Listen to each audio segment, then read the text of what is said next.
Hallelujah, hallelujah, hallelujah. Salamat po ng marami sa ating dakilang Panginoon, sa kanyang kabutihan, sa ating mga bisita na kasama natin ngayon. We are so glad na kayo po ay narito upang marinig natin ang salita ng ating Panginoong Kristo at sa inyo pong pagtugon sa mga kapatid nating nagdala sa inyo sa lugar na ito. I believe and we all believe you are in the right place, mga kapatid. Dahil sa lugar na ito ay walang ibang itinataas kundi ang ating Panginoong Kristo po lamang.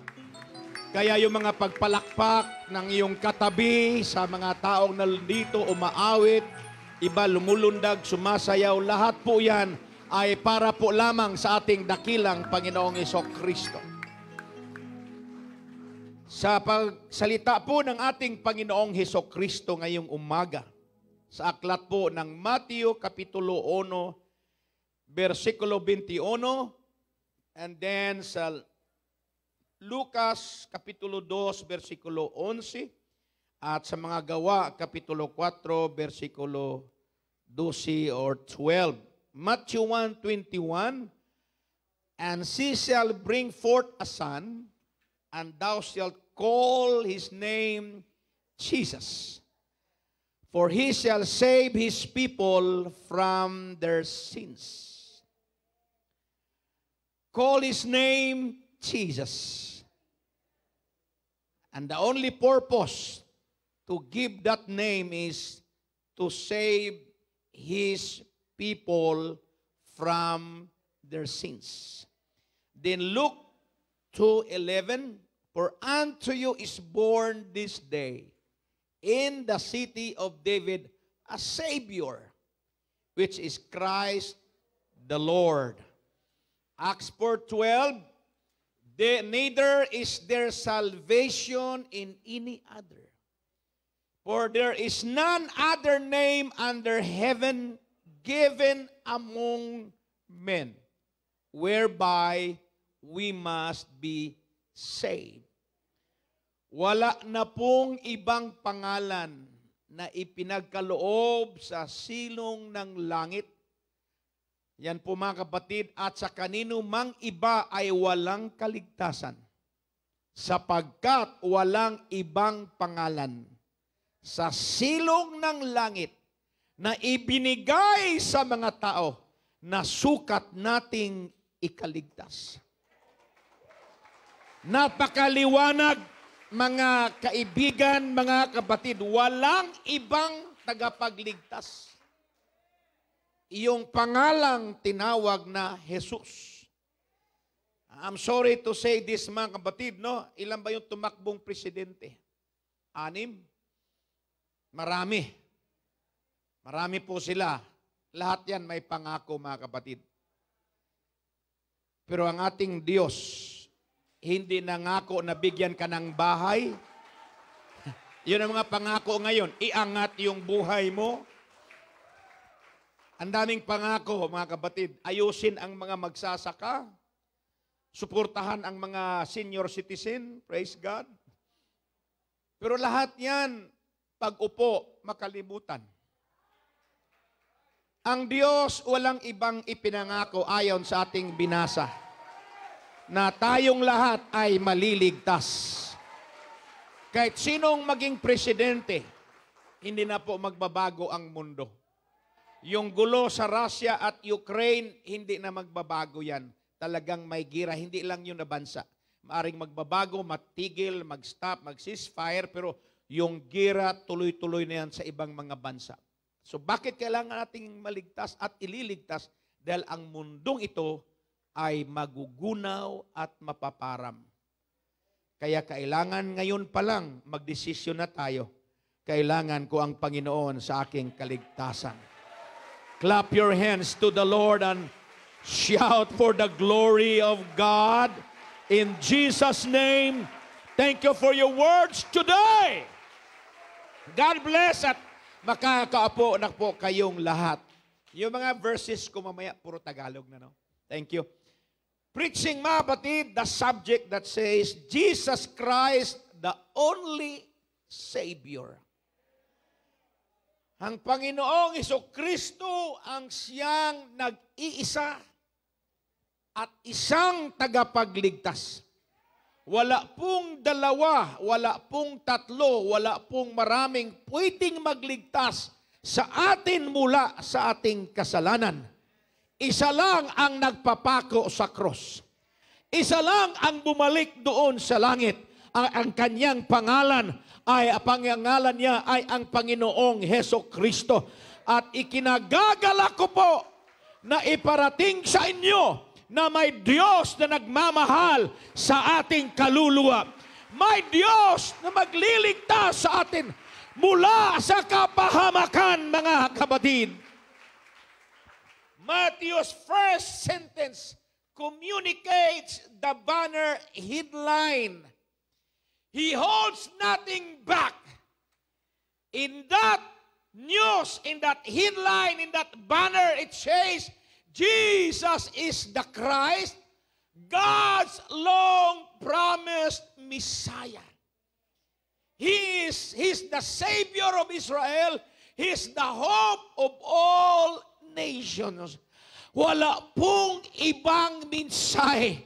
Si Mateo, mga kapatid, na ito'y kanyang pinaparating na yung Kristo Jesus ang siyang mahabang panahong pinangako ng Diyos na merong tagapagligtas, merong manudubos na darating. Siya ay tagapagligtas una sa lahat sa bansang Israel.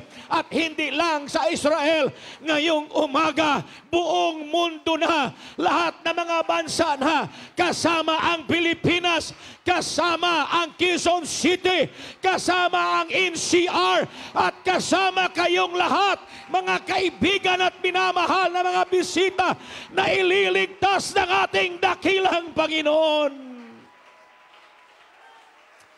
Hallelujah!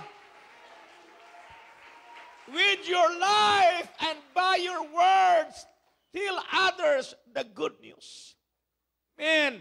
Kaya ito yung dahilan, mga kapatid, bakit may nagpipray, nag-ayuno, nanalangin na may bisitang makarating. Hindi upang dalahin kayo sa Pentecostal. No, don't think on that. Huwag mong isipin kaya inimbita kami para maging Pentecostal. No, mga kapatid, hindi ka maliligtas kung maging Pentecostal ka man. Ang Pentecostal hindi makapagligtas dahil walang relihiyon na makapagligtas. Ang tanging makapagligtas sa iyo, kabataan, pamilyang Nazareno at Garcia at iba pang pamilyang nandito. Wala tayong ibang binasa kanina. Si Jesus lang ang ating tagapagligtas. Come on, walang ibang Diyos maliban sa Kanya. The good news is Jesus, the Savior, has come. And the best of that message is, and He's here today. Hindi lang siya tagapagligtas, hindi lang siya manunubos. Ang magandang balita, nandito siya sa ating kalagitnaan. At ramdam natin ang kanyang presensya. Ramdam natin ang kalayaan. Ramdam natin ang kagalakan. Purihin ang Diyos. May tagapagligtas pala para sa akin. May Diyos palang nagmamahal sa akin. Maring hindi ako mahal ng aking magulang, ng aking mga mahal sa buhay, ng aking mga kaibigan. Pero salamat na may Diyos na nagmamahal sa atin, hindi lang mahalin para sa pag-ibig, kundi upang ililigtas ang ating mga buhay. Ang lahat ay magsabing, I love you, Jesus. Mahal tayo ng Diyos. Amen. Di tayo pwedeng talikuran ng ating Panginoon.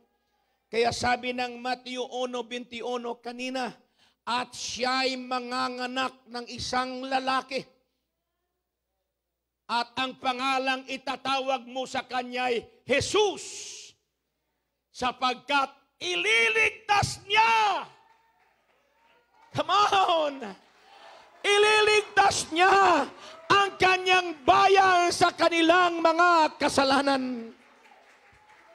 Alam niyo po, mga kaibigan, mga minamahal na bisita, habang nag-aaral ako kagabi, malungkot po, hindi mo maririnig ang ganyan mga mensahe sa mga simbahan na iyong pinupuntahan.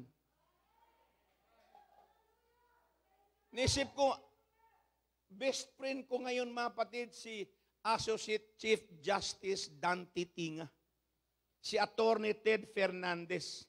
In fact, magkasama kami bukas niyan.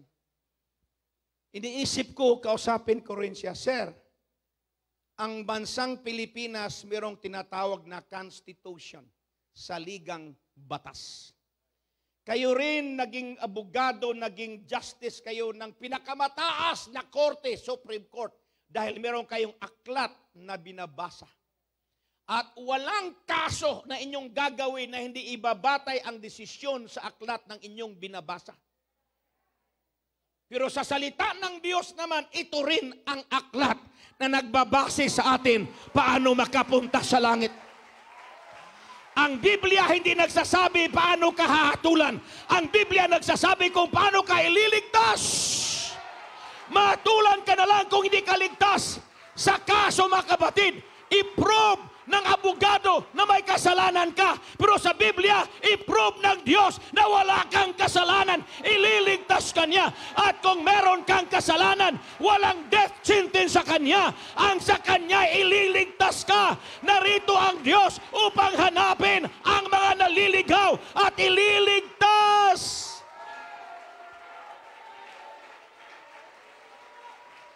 Ano ang marami sa mga simbahan nating pinupuntahan? Hindi mo marinig na ganito. Kailangan mong tanggapin si Jesus para maligtas ka. Ang daming tradisyon lang, haka-haka lang, kwento lang ng buhay ng tao, hindi kwento sa buhay ni Kristo. Ikwento yung buhay. Hindi ko sabihin mga kapatid.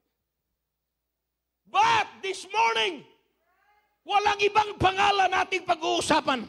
Gusto mong pumuntang langit? Pangalan ni Jesus ang kailangan mo. Gusto mong magkaroon ng kaligtasan? Si Jesus ang iyong kailangan.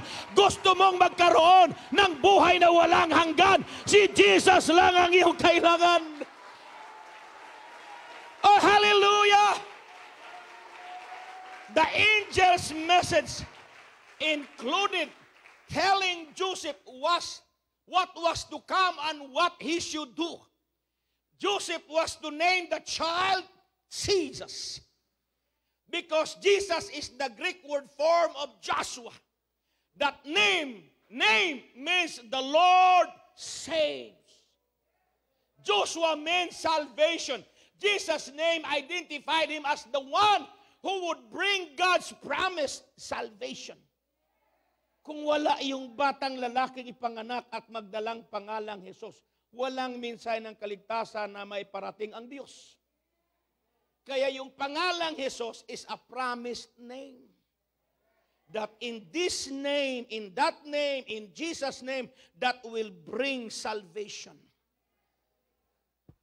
Kaya kung tagapin mo ang Panginoong Kristo ngayong umaga, you have salvation. Again, Pastor, pagtanggapin ko sa Kristo ngayon, alam ko ang pagtuturo nyo, kailang mabautismuhan sa pamagitan ng paglubog sa tubig. Pag mabautismuhan ba ako sa pangalan Panginoong Kristo, Pentecostal ba ako? No! Hindi ka Pentecostal, ikaw ang totoong Kristiyano.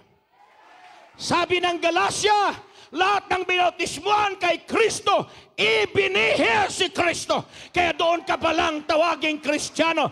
Kahit anong tinanggap mo, hanggat hindi si Kristo ang iyong tinanggap, hindi ka pa rin Kristiyano ngayong umaga. Sabihin mo, nagsisimba ka sa simbahan na ganito, pumupunta ka sa ganitong lugar, pero hanggat hindi mo tinanggap si Kristo, hindi ka nabautismo sa kanyang pangalan, hindi ka pa rin Kristiyano. Galatia 3:27, lahat ng binautismuhan kay Kristo ay ibinihi si Kristo. Paglabas mo dito, sister, brother, kapatid, kaibigan, paglabas mo rito, bautismado ka na sa pangalan ni Jesus, Kristiyano ka!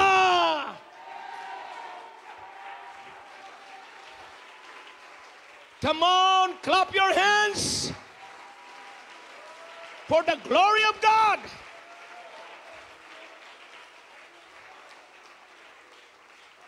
The baby Jesus would be born to save his people from their sins.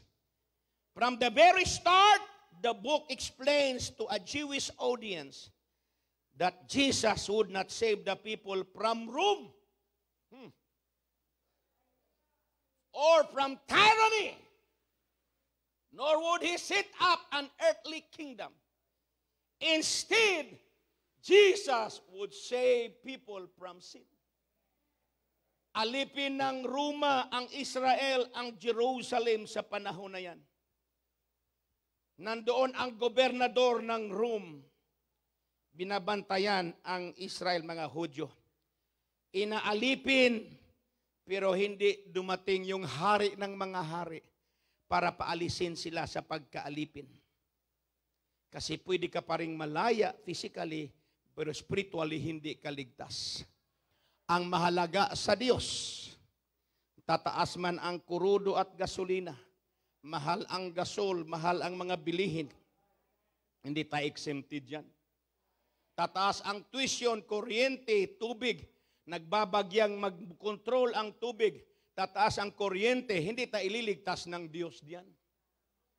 Pero ang layunin ng Diyos, kaibigan, mahal na bisita, ililigtas ka sa mundong ito, sa kasalanan natin. Kaya dakila ang Diyos, mga kapatid, ang layunin ng Panginoon, maligtas tayo sa pagdating ng tamang panahon. Bakit po, Pastor? Sabi ng Pedro, mga kapatid, ang langit at ang lupang iyong nakikita ay mapupugnaw dahil ito'y susunugin sa apoy at magkaroon ng malakas na mga lindol, may digmaan, may iba't ibang sakit, may kagutuman, magkaroon ng tubig maging dugo, ang araw ay painitin ng 7 beses, ang katawan mo ay magkaroon ng mga pigsa sa huling mga araw. Mangyari sa mundo yan. Kaya ang interest ng Diyos, ang layunin ng Diyos, na alisin ka sa mundong ito. Yung ating naranasan, katiting pa lang yan sa sinasabi ng Biblia. But before those things will come, we need to be saved now. Come on, mga kaibigan. Kailangan nating maligtas bago darating ang katapusan. Jesus. A new life. Jesus came to earth to save us because we can save ourselves from sin and its consequences. I'm sorry to say this. Yung ating pagsakripisyo, papasok na ang mahal na araw ng mundong sinasabi. Marami na namang magpapako sa krus. Marami na namang maglalakad na nakapaa mula Maynila papuntang Antipolo, mula dito papuntang Quiapo. Ang iba magpapako sa krus, ang iba may flagellation, susugatan ng katawan, ang iba, mga kapatid, gagawa ng sakripisyo. But those things cannot save us. Bakit po? Kung makapagligtas pa lang yung pagpapako sa cross, yung paglakad na nakapaa, yung luluhod na nakatuhod, mga kapatid, papunta sa harapan, hindi na kailangang bababa ang Diyos. Logically, hindi na kailangang magpapako pa si Kristo kung yung ating sakripisyo ay makapagligtas sa atin. But sorry to say this, those righteousness, those efforts na ating ginagawa, wala pong tulong yan sa kaligtasan. Dahil ang kaligtasan, hindi kayang gawin ng tao. Diyos lang ang makapagligtas. Come on! Mga kaibigan, kapatid, bisita!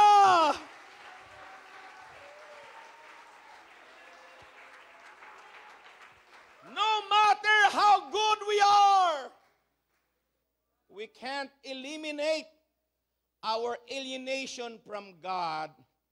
Only Jesus can do that. Malayo tayo sa Diyos. At sa ating mga kapatid, huwag tayong magpadaya. Minsan pinapakitain natin yung ating galing, hindi yung kabutihan ng Diyos. Napapansin ko, pinapakita na lang yung galing nyo, yung talino nyo, pero wala talagang kaluwalhatian para sa Diyos. Hindi yan ang hinahanap ng Diyos sa atin. Ang hinahanap ng Diyos sa atin, marunong tayong magdala ng papuri sa Kanya. Hindi yung anong meron sa'yo. Ang gusto ng Diyos, ialay mo yung sarili mong pagkatao, yung talento, kaloob lang yan. Pero ang hanap ng Diyos, ikaw.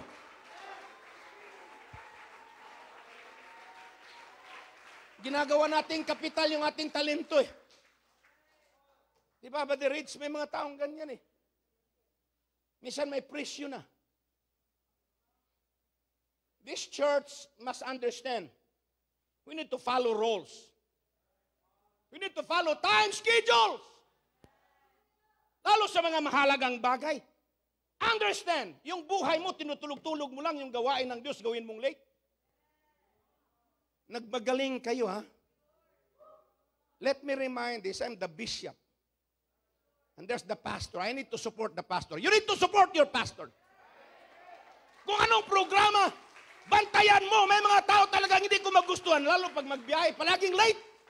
And I am not a late person. You need to put that in your mind. Your bishop is not a late person. Kaya mag-develop kayo sa time management. Hindi kami ang susunod sa'yo. Sabi ko kay Pastor Misa, yung mga late dyan, kahit anong department, huwag patugtugin, huwag paturuin, huwag pasirin, paupuin. I-discipline. Ang yayabang eh. Paupuin. Bakit? Sila lang bang marunong? Bakit wala sila? Kaya ng Diyos pagpalain ng church. Walang tao dito na magsinong pabigat. I need to rest. I need to sleep. I need to stay. To rest ba? But because we have the pastor. But no. No. Kaya gumising kayo, ha? Huwag kayong paganyan-ganyan. Sabi ko nga sa leaders, umalis ka sa church, leader ka, pumunta ka ng seminar ka sa linggo, hindi ka nagsimba. Pagbalik mo, huwag kang umupo as leader, ha? Umupo ka dyan sa tapat. Nag-absent ka para simbahan eh. Inuna mo yung walang bearing sa Diyos. How much more sa mga taong nasa loob lang? Wala na mga activities, bakit malate? Huwag kayong magpa-presyo sa sarili nyo. Tingnan nyo yan, no? Huwag kayong mag-antay ng consequences. Ang antay natin, blessing. Huwag consequences, mga kapatid. Bakit? Pag may consequences, saan ka pupunta? Pastor, pag-pray mo ako. Bishop, pag-pray mo ako. Kung di ka gumawa ng ganyan, brad, sister, wala tayong consequences. Kung masunurin lang tayo, pagpalain tayo ng Diyos. Palakpakan natin ang Panginoon, mga kapatid.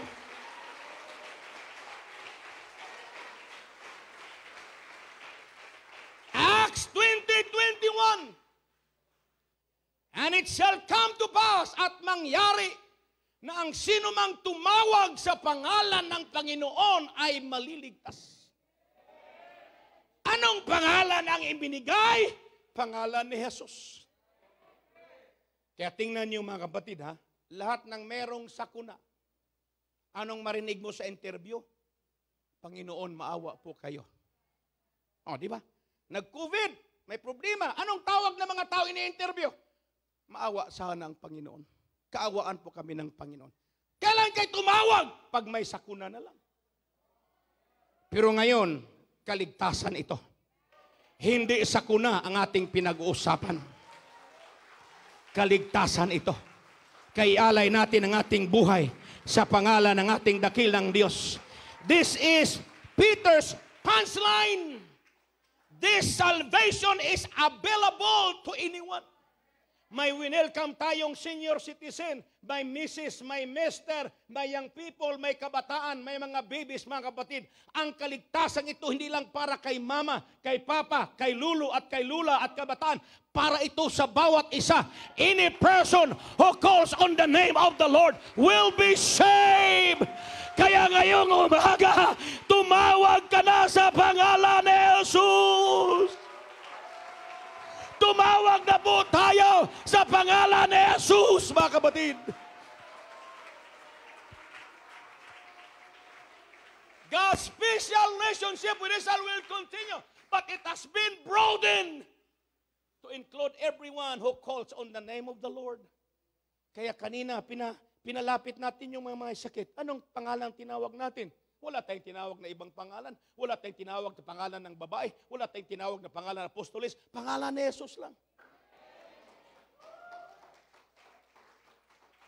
At hindi mo yan maririnig sa ibang simbahan. Dito mga kapatid, binigyan natin kahalagaan ng pangalan ni Jesus. At sa pangalan ni Jesus may kaligtasan. Sa pangalan ni Jesus may kagalingan sa mga karamdaman. Sa pangalan ni Jesus magkaroon ka ng kapayapaan. Sa pangalan ni Jesus magkaroon ka ng milagro. Kanina nagpa-pray para makapasa ng examination. Sa pangalan ni Jesus, bibigyan ka niya ng karunungan at kaalaman para ikaw ay pagpapalain ng Diyos.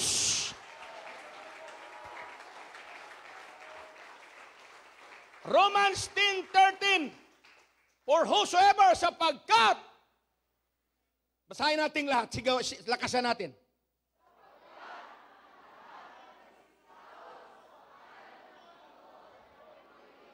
Ulit!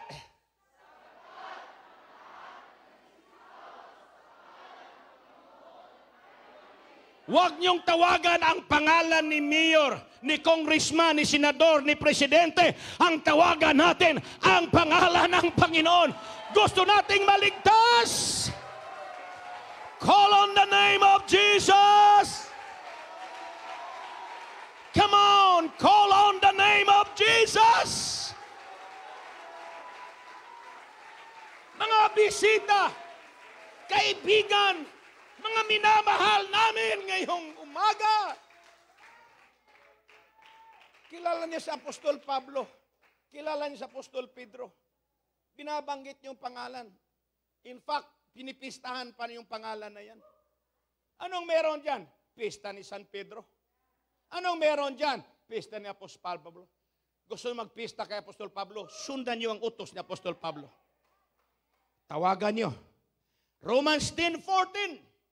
Paano nga silang magsisitawag doon sa hindi nila sinampalatayanan? At paano silang magsisampalataya sa Kanya na hindi nila napakinggan?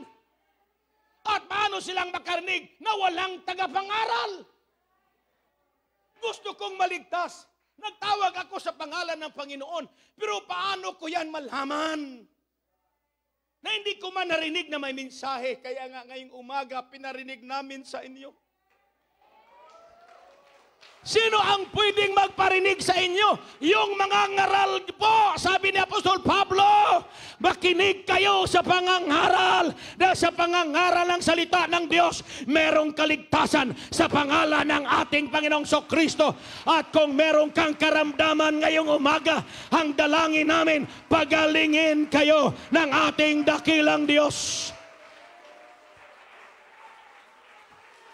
Yung may breast cancer, kanina pinag-pray. Meron tayong isang kapatid, Sister Nora. Pwede po bang tumayo, Sister Nora? Sister Nora Reyes, na may milagro po yan. Breast cancer po ang kanyang sakit. Pinag-pray at pinagaling ng Diyos. May mga doktor na ginamit. May mga ginamit para bayaran ang kanyang hospital bills, mga kapatid. Bakit? May milagro ang ating Panginoon. Brother Willie, ito mga kapatid, sabihin natin, nag-usap kami noon sa Antipolo, maraming problema, lasinggero, palaaway, nang bubugbog, at iba pang makasalanan. Sino ang nagbago sa inya? Yung Pentecostal ba? Hindi po. Sino nagbago sa kanya? Yung Diyos!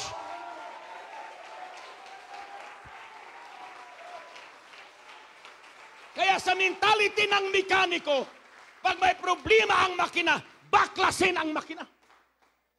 Palitan ng pisa na sira. Kung relihiyon lang tinanggap mo, paano makapasok sa buhay mo yan?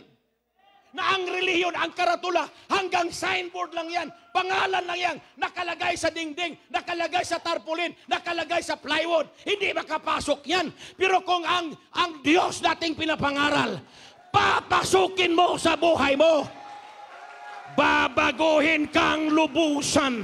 Alamin ng Diyos Anong problema sa buhay? Idadiagnose ka ng Diyos. May problema ka, Brad, sa iyong ugali. May problema ka sa iyong espiritu. May problema ka sa iyong pagkatao. Babaguhin ng Diyos ang ating buhay. Ang sabi ng aklat, mabatid, ang sinumang na kay Kristo ay bagong nilikha na siya. Ang mga lumang bagay ay pawang lilipas. Hallelujah!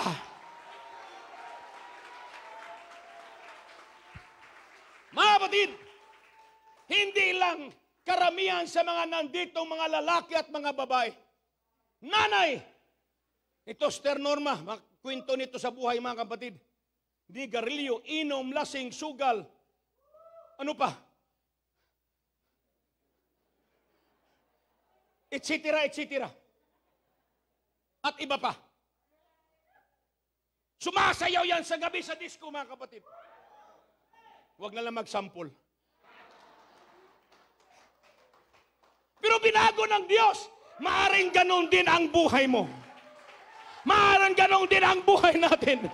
Pero may Diyos, the promised name, in that name, I will give salvation. That's a promised name of salvation.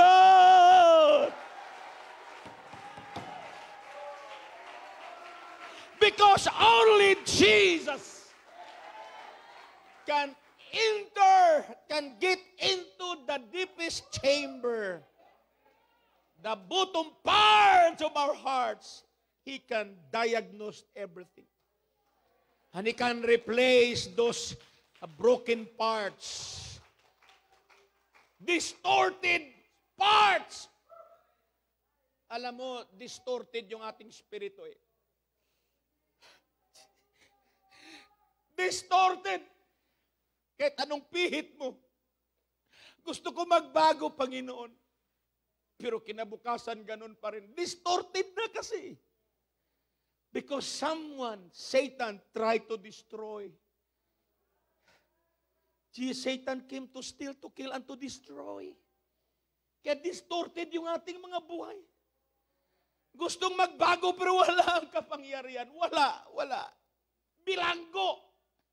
But when Jesus Christ came, nung mating si Jesus Christ, yung hindi mo kayang gawin noon, magagawa mo na para sa ating Panginoon.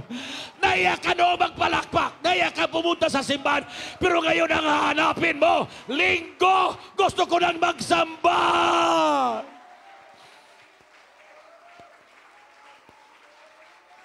And even Christians, sometimes we have distorted spirit and attitude. That's why we need the Holy Ghost. Sister Melania, nanonood sa live stream palagi, pag linggo nanonood, 2 taon mahigit din nakapunta rito dahil binagbawalan siya ng kanyang boss. Which is okay, nag-iingat yung boss. Pero ngayon pinayagan na siya. Sabi niya kagabi, Pastor, makasimba na ako. Sabi ko, praise the Lord, glory to God, hallelujah! Welcome! Clap your hands to Jesus.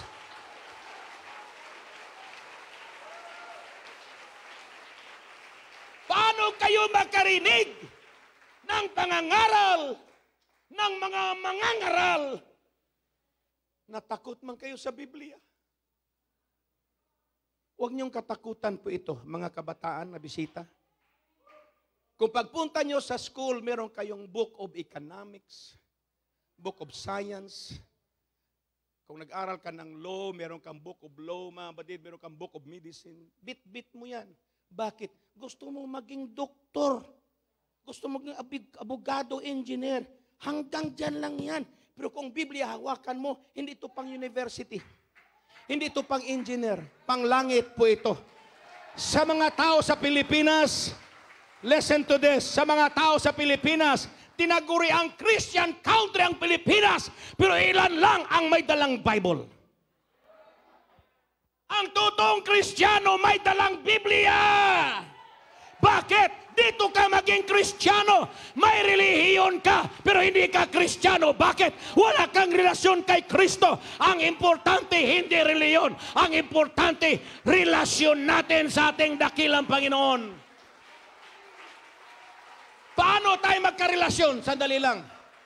Paano tayo magkarelasyon sa Diyos o sa tao? Sa tao ngayon, daming komunikasyon.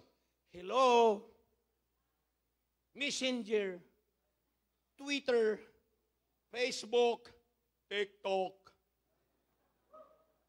Ang dami mong komunikasyon para sa kaibigan mo, sa sweetheart mo, sa boyfriend mo, sa girlfriend mo. Pero sa Diyos, anong ginawa mo? Wala. Kasi walang Bible eh. Pero sabihin, Christian naman ako eh, nagsisimba nga ako pag linggo eh. Maaga pa nga kami punta simbahan. Pero ang tanong, nagsimba ka ba talaga doon? Ang pagsisimba, hindi lang yung paupo-upo lang. You need to do something. Kung baga, gusto mong dumalaw sa girlfriend mo, hindi ka pupunta doon na walang dalang pasalubong. Yung nangliligaw sa iyo ng walang pasalubong, sabihin mo, huwag ka nang bumalik, walang pasalubong, ha? Now, this is the point. Pagdating ng boyfriend mo, pinaupo mo, tahimik lang ba siya? Hanggang matapos umuwi na walang salita? No, magalit pa nga yan kung pauwiin mo. Sabi mo, sarap pa mag-uusap tayo, ba't mo ako pauwiin? Alauna ng madaling araw na, oh. Dapat ka na rin umuwi pala. Totoo yan. Pag dumalaw ka sa boyfriend mo, baliktad. Pag dumalaw ka sa girlfriend mo, mag-umpisa ang usapan. Bakit ingin ng bunso niyong kapatid? Patahimikin mo, madisturbo tayo. See, ganun ka. Sa Diyos, anong ginawa mo? Pumunta ka lang, magtahimik. Kausapin mo siya. Sambahin mo siya. Yun, mga kaibigan, ang totoong pagsasamba. Walang pagsambang tahimik. Walang dumalaw na tahimik. Puro kwento, puro tawanan. Minsan may kurutan pa. Sa Diyos, ganun tayo, mga kapatid. Kailang malaya ka sa pagpupuri sa ating Panginoon. Kaya mga bisita, ito ang kailangan nating marinig. Ganun pala ang pagsasamba. Kausapin ang Panginoon, sambahin ang Panginoon.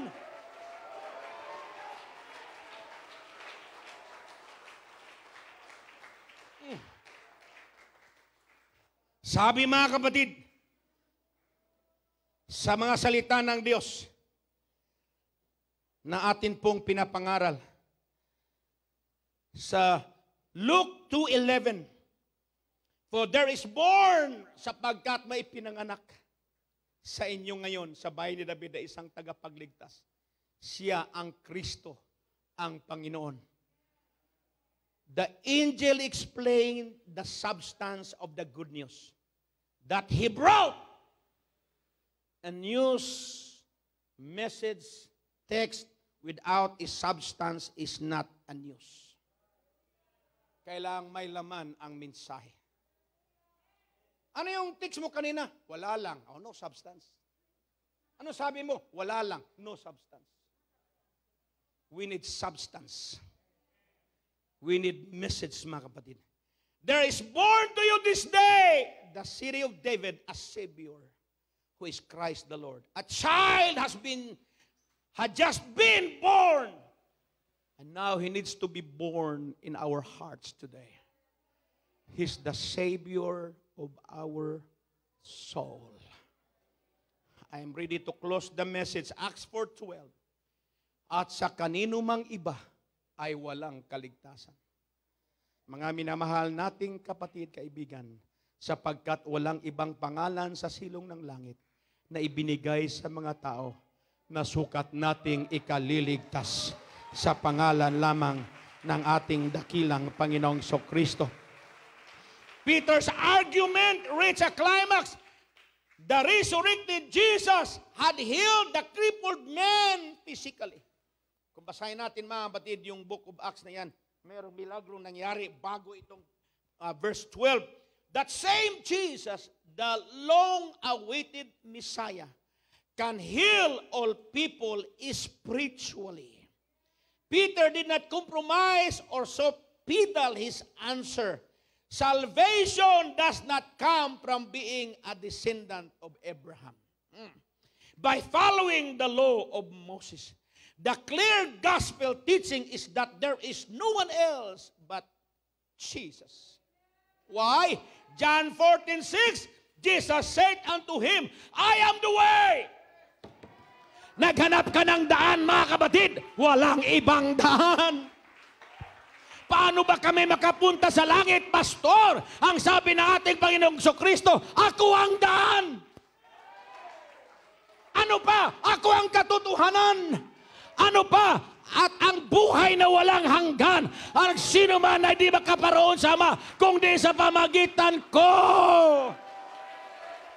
Wala nang malalim, malawak na pagpaliwanag dyan. Gusto mo ng katotohanan. Ang sabi ni Jesus, ako ang katotohanan. Gusto mo ng daan, ako ang daan.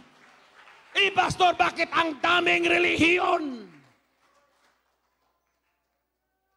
Alam nyo anong ginagawa ng relihiyon? Ginawang negosyo.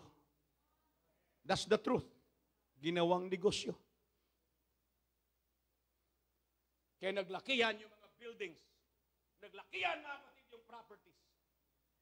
At gustong mag-control din ng tao ang relihiyon. Control. Kaya mayroong maraming takot sa isang relihiyon. Bakit? Membro namin, senador, membro namin, congressman, membro namin, general. May kaso agad kapag atakihin mo sila. Hindi yan ang kailangan natin. Ang kailangan natin ngayon, sinabi sa kanya ni Jesus, ako ang daan, at ang katotohanan, at ang buhay. Sino man ay hindi makaparoon sa Ama, kung di sa pamamagitan ko. Mga kaibigan, mga bisita, at mga minamahal, sino pa bang hinahanap natin? Kasi nag-uusap dyan ang Panginoon sa si Tomas. Sabi na, Panginoon, paano kami makarating doon sa langit na sinasabi mo? Sinabi niya, Tomas, ako ang daan. Papunta sa langit. Ako ang katotohanan na hinahanap mo. At ako ang buhay na walang hanggan. Pag wala ako, Tomas, hindi kayo makaakyat doon sa langit. Kaya ito rin ang mensahe natin, mga kapatid. Hindi ito pang negosyo. Kaligtasan ito. Si Jesus, sinabi ko kanina, wala kang ibang marinig kundi pangalan lang ni Jesus. How then are the people saved? By calling on the name of Jesus. Romans 10:13.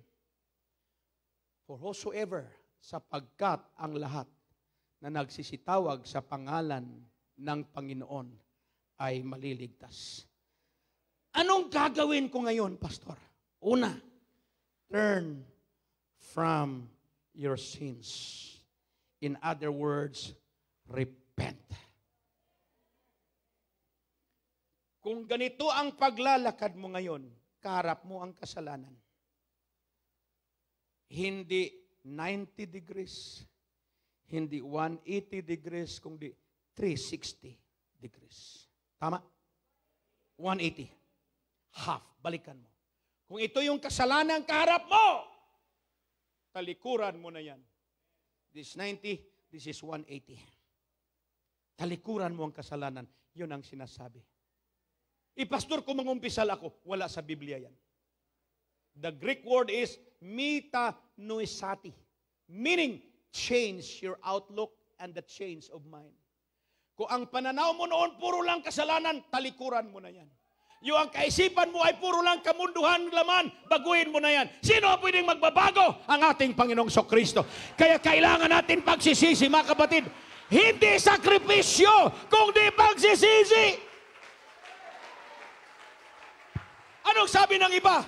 Sir, boss, father, pastor, nagkasala ako. Sabihin ka agad, magsakripisyo ka ng ganito. Wala yan.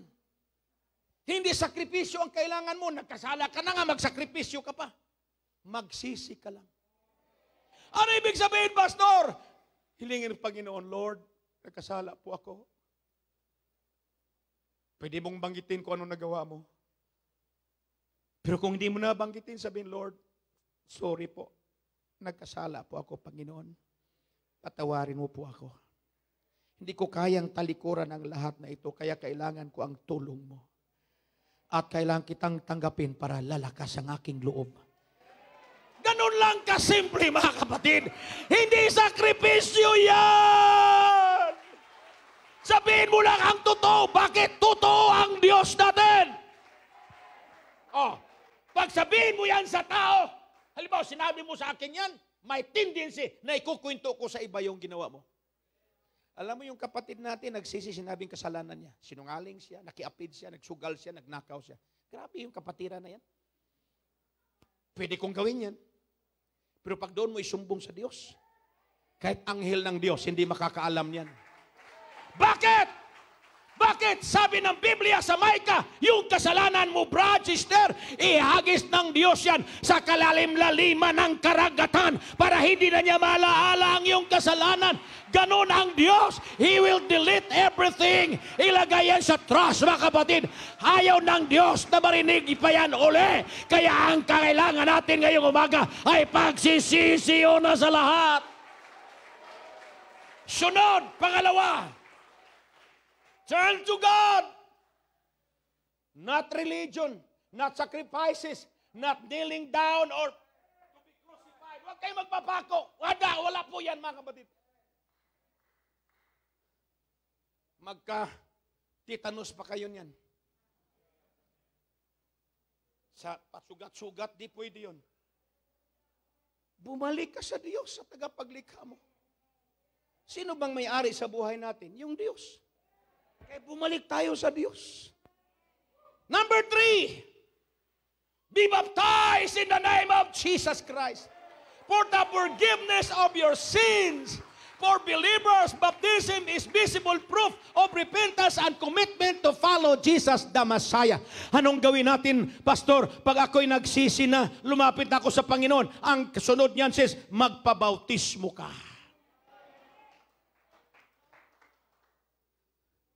Number 4, receive the gift of the Holy Ghost. Only through the coming of the Holy Spirit into believers' hearts can they truly experience forgiveness of sin.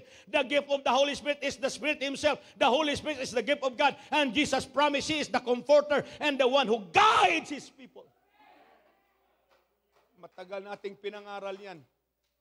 And I want to see your life being guided by the Holy Spirit. Kung late ka noon, i-improve mo na yan. Kasi pag hindi, I doubt na meron kang Holy Spirit.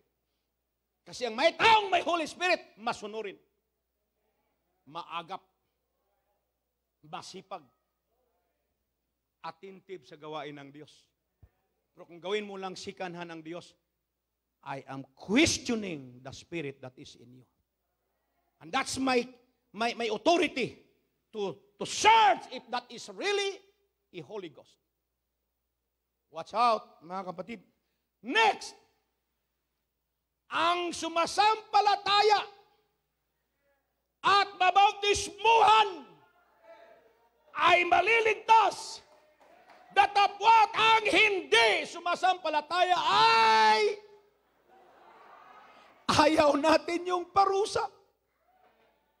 Kaya nga pagkaso, mga kapatid, kailangan ng abogado, kailangan ng pera para hindi ka maparusahan. Pero sa Diyos, nagkasala ka na. Siya pang abogado mo, siya pang nagbabayad sa iyo para ka lang maligtas. Kanino ba nagkasala ang tao?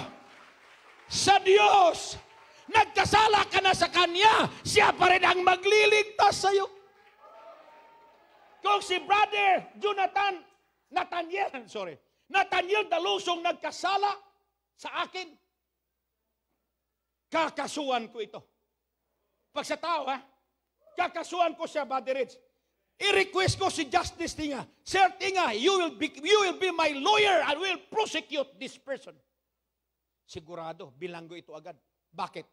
Si Justice, karamihan sa mga nasa korte, estudyante lang niya. Oh, Judge, estudyante kita sa UE. Yung kaso ni Cesar Pistaño, yung kalaban, isang hearing lang yan, idiretso mo na, hatulan na yan. Ganon ang mundo. Pero ang Diyos, nagkasala ako sa Diyos, nagkasala siya. Sino ang tumulong sa akin para maligtas ako? Yung Diyos pa rin. Come on, brothers. Come on, sisters.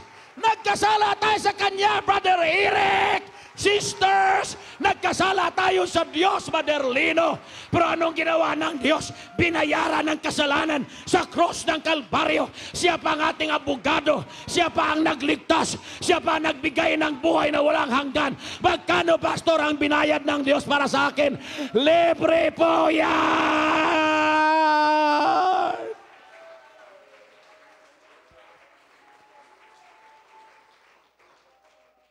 Next, I'm closing. Baptism alone Without faith does not automatically bring you a person to heaven. Watch out, believers. Watch out, Park Church. Kung hanggat kayo nabautismuhan ka, wala ka faith sa kaligtasan, you cannot still go to heaven. Because baptism without faith is nothing. Kung di lang to crusade, bigyan natin emphasis yan, mga kapatid. But no. But remember, your baptism without faith, nothing. Those who refuses to believe will be condemned, regardless of whether or not they have been baptized. Next, baptism symbolizes submission to Christ, a willingness to live God's way, and identification with God's covenant people. Pag mabaptize ka sa pangalan ng Diyos na may panampalataya, covenant people ka na. May pangako na ang Diyos sa iyo. Next slide. At ipangaral ang ebanghelyong ito ng kaharian sa buong sanglibutan sa pagpapatutuo sa lahat ng mga bansa at kung magkagayoy darating ang wakas. Then shall the end come.